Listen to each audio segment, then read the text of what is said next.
Well, 4 months after major changes to the city of Becker's only post office, the community is reeling over continued problems with their mail.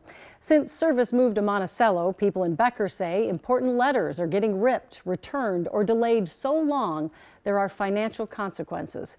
Ian Russell looked into it. A growing city and a growing concern.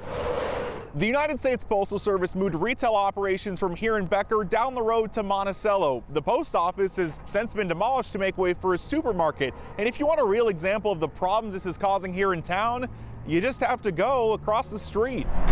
It's unfortunate because we've lost that trust and lost that faith in this agency. At Sherburne State Bank. So this is all of the return mail that we've gotten in the last probably 6 months. COO Candace Hansen can't help but feel frustrated. Things that are coming back are loan payments, mortgage payments, and it's affecting our customers' credit history. When the USPS moved out of Becker, P.O. boxes were installed at the community center.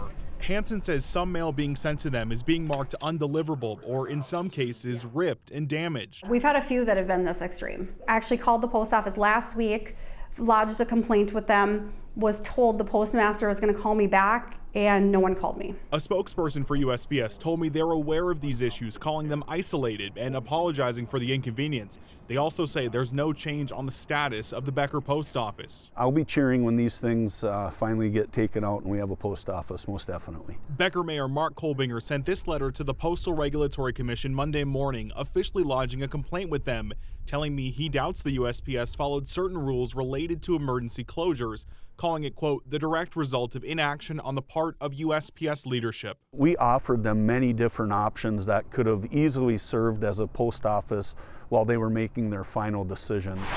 A growing frustration in the growing city, and one those here say they'll continue to push back on. Till the final whistle here, until we don't have any different avenues of appeal, we're going to keep fighting for this. In Becker, Ian Russell, KARE 11 News.